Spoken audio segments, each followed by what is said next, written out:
बच्चों, आज हम आपकी हिंदी की पाठ्य पुस्तक क्षितिज से पार्ट 2 और 3 रिवाइज करेंगे। इसको मैं आपको पहले भी समझा चुकी हूँ। एक बार मैं फिर से आपको इसका सार बताना चाहती हूँ ताकि आप इसे समझ सकें और इसे सुनें। इसमें जो है पार्ट 2 राम लक्ष्मण परशुराम संवाद और पार्ट 3 रसखान। तो पार्ट 2 जो है तुलसीदास जी द्वारा रचित रामायण का एक प्रसंग है जिसको तुलसीदास जी ने लिखा है, और तुलसीदास जी ने इस प्रसंग को रामायण महाकाव्य से लिया है। रामायण महाकाव्य की जो हमारा एक ग्रंथ है उसी से उन्होंने जो है इस प्रसंग को लिया है। ये प्रसंग उस समय का है जिस समय सीता स्वयंवर चल रहा होता है और राजा जनक ने सीता स्वयंवर की शर्त रखी होती है एक शिव धनुष। जो शिव धनुष पर डोरी चढ़ाएगा, प्रत्यंचा चढ़ाएगा, उसी से सीता का विवाह होगा। तो उस भरी सभा में राम और लक्ष्मण भी अपने गुरु के साथ आए होते हैं। जब किसी भी राजा से और राजकुमार से शिव धनुष पे डोरी नहीं चढ़ाई जाती तो अपने गुरु के आदेश से राम जो है धनुष पे डोरी चढ़ाते हैं। जैसे ही राम शिव धनुष पे डोरी चढ़ाते हैं, उनके छूते ही वो धनुष जो है टूट जाता है, क्योंकि धनुष जो है बहुत पुराना होता है और वो टूट जाता है। जैसे ही वो शिव धनुष टूटता है, उसके टूटने से चारों दिशाएं, तीनों लोक जो है हिलने लग जाते हैं और पूरी धरती कंप आ जाती है।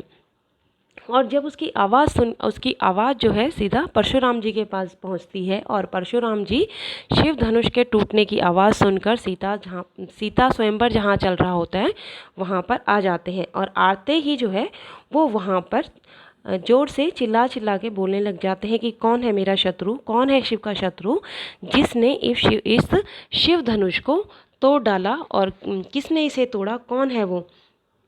तब जो है उनकी बातों को सुनकर लक्ष्मण जी आगे आते हैं और कहते हैं कि आपका कोई दासी होगा जिसने इस शिव धनुष को तोड़ा है। वो कहता है कि वो मेरे क्रोध का भागी है, वो कोई मेरा सेवक नहीं है, बताइए कौन है वो जिसने शिव धनुष को तोड़ दिया। तो लक्ष्मण जी कहते हैं कि अरे आप इस धनुष के टूट जाने पर इतना क्रोध क्यों कर रहे हैं, ऐसे धनुष तो हमने बचपन में बहुत सारे तोड़े हैं। तो परशुराम जी कहते, अरे मूर्ख, क्या तू इस शिव धनुष को भी उन छोटे छोटे धनुषों से तोल रहा है? ये शिव का धनुष है और तुम जो है उस धनुष के उन छोटे धनुषों की तुलना इस शिव धनुष से कर रहे हो। तब जो है लक्ष्मण जी कहते हैं कि हे प्रभु, हे नाथ, मुझे नहीं पता कि धनुष में भी कोई फ़र्क होता है। ऐसी धनुषियाँ तो बहुत तोड़ी हैं, लेकिन उसमें क्या फ़र्क है हमें नहीं पता। धनुष तो धनुष ही होता है। और इस प्रकार से लक्ष्मण जो है उनको परेशान करते हैं और परशुराम जी जो है उनकी बातें सुनकर और क्रोधित हो जाते हैं। और लक्ष्मण जी हंसकर कहते हैं कि देव सुनिए, हमारी समझ में तो सभी धनुष एक जैसे ही हैं। धनुष तोड़ने से क्या हानि और क्या लाभ। राम ने तो इसे नए धोखे से देखा था, यह तो छूते ही टूट गया। लक्ष्मण जी कहते हैं कि राम को क्या पता था कि ये पुराना धनुष है और हाथ लगाते ही टूट जाएगा, तो इसमें जो है उनका क्या कसूर है। तब जो है परशुराम जी कहते, अरे तुम्हें पता नहीं है, मैं परशुराम हूँ, परशु को धारण करने वाला, और मैंने अपने बाहुबल से जो है कई बार इस पृथ्वी को क्षत्रियों से विहीन कर दिया है, क्षत्रियों को मार गिराया है। और ये जो भारत भूमि है इसको मैंने पंडितों को, ब्राह्मणों को जो है दान में दे दिया है। और तुम जो है मूर्ख बालक, मैं तो तुम्हें एक मूर्ख समझकर, एक बालक समझकर जो है अभी तक छोड़ता ही आ रहा था, लेकिन तुम तो जो है अपनी उदंडता को जो है बढ़ाते ही जा रहे हो और चुप नहीं हो रहे हो। तब लक्ष्मण जी कहते हैं, लक्ष्मण जी ने जैसे ही उनकी ये बात सुनी और उन्होंने उनसे कहा कि अरे आपको मैं जानता हूँ, तो लगता है कि वो जो आपके सामने क्षत्रिय थे वो वीर नहीं थे, और हम एक वीर हैं और शूरवीर हैं। हम जो है कभी भी युद्ध भूमि से भागते नहीं हैं। युद्ध तो जो है अपना परिचय युद्ध भूमि में देते हैं। अगर आपको जो है युद्ध करने का इतना विचार आपके मन में आया है और शौक लगा हुआ है, तो आप जो है मैं युद्ध करने के लिए तत्पर हूँ, आप जो है युद्ध करिए। उनकी ये सारी बातें सुनकर विश्वामित्र जो है, विश्वामित्र को संबोधित करते हुए परशुराम जी कहते हैं कि हे विश्वामित्र सुनो, यह बालक बड़ा ही मंद बुद्धि एवं कुटिल है। काल के वश में होकर यह अपने कुल का घातक बन रहा है। यह सूर्यवंशी रूपी पूर्ण चंद्रमा पर कलंक है। यह बिल्कुल उदंड, मूर्ख और निडर है। मैं इसे जो है क्षण भर में ही काल का ग्रास बना देता हूँ। यदि तुम इसे बचाना चाहते हो तो इसे जो है मेरे क्रोध से दूर ले जाओ। यह सुनकर लक्ष्मण जी कहते हैं, मुनि, आपके सुयश को हमारा यश, बल और क्रोध, आप जो है अपने क्रोध को, सुयश का वर्णन अपने आप ही कर रहे हैं। ऐसा कैसे हो सकता है? आपने अपने ही मुंह से अपने कार्यों का अनेक बार वर्णन किया है। यदि इतना ही कहने पर भी आपको संतोष नहीं हुआ है तो फिर कुछ कह दीजिए। अपने क्रोध को रोककर दुस्साहस मत करिए और अपने क्रोध को जो है बढ़ाते रहिए। और अगर आपको मेरे प्राण लेकर ही संतुष्टि मिलेगी तो आप जो है मेरे प्राण ले सकते हैं। इस पर लक्ष्मण की बातें सुनकर जो है परशुराम जी का क्रोध और भी भड़क जाता है। लक्ष्मण जी फिर कहते हैं कि शूरवीर शत्रु के सामने वीरता दिखाते व्यर्थ का वार्तालाप नहीं करते हैं। सुनकर परशुराम अपना फरसा लेकर लड़ने के लिए तत्पर हो जाते हैं। वे बोले, यह कड़वा वचन बोलने वाला बालक मारने योग्य है। तब विश्वामित्र उन्हें शांत करते हैं और लक्ष्मण को भी शांत करने के लिए कहते हैं। सभा में बैठे हुए जितने भी लोग होते हैं वो इसे अनुचित ही बताते हैं। तब राम ने आंखों के संकेत से लक्ष्मण को चुप करने के लिए कहा और परशुराम की क्रोध की अग्नि को जो है अपने मधुर बातों से शांत करने की कोशिश करी।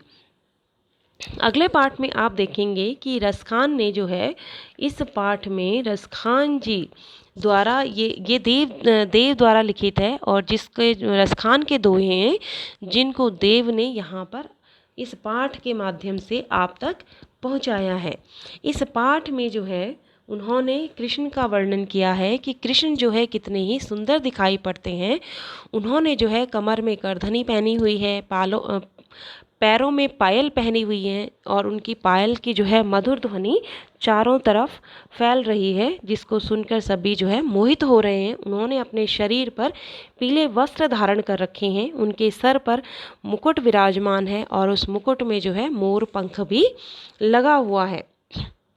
अपने अगले दोहे में वो कहते हैं कि जो है उन्होंने बसंत का महीना है और बसंत को जो है उन्होंने एक बालक के रूप में बताया है कि बसंत जो है बालक को किस प्रकार खिला रहा है। बसंत का महीना है और बालक बसंत को जो है हवाएं झूला झुला रही हैं, फूल जो है उनको उठा रहे हैं।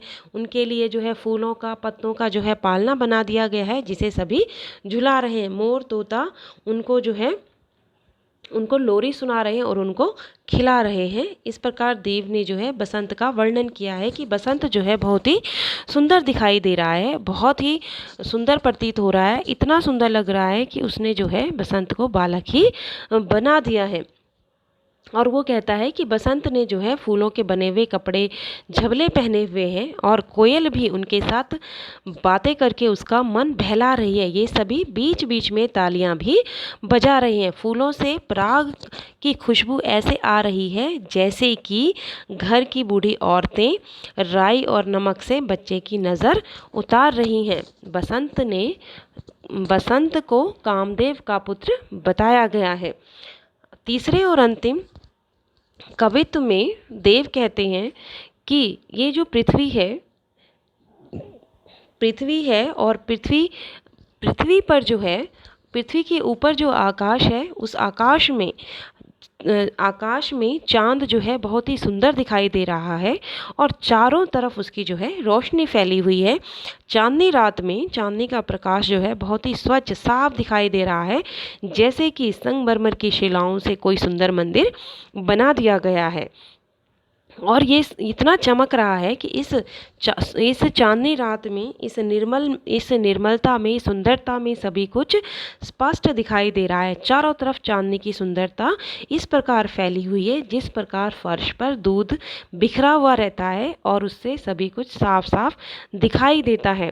तारों से भरी हुई इस रात ये रात इस प्रकार झिलमिला रही है जिस प्रकार से सितारों जड़ित कोई किसी नव युवती ने कोई वस्त्र पहन रखे हों, कोई साड़ी पहनी हुई है और उस पर सितारे झिलमिल कर रहे हैं। उसी प्रकार से ये चांदनी रात भी तारों से भरी हुई बहुत ही सुंदर दिखाई दे रही है और झिलमिल कर रही है। तो इस प्रकार जो है उन्होंने चांदनी रात का वर्णन किया है। और यहाँ पर जो है आप इन दोनों पाठों को ध्यान से सुनेंगे और इनको समझेंगे।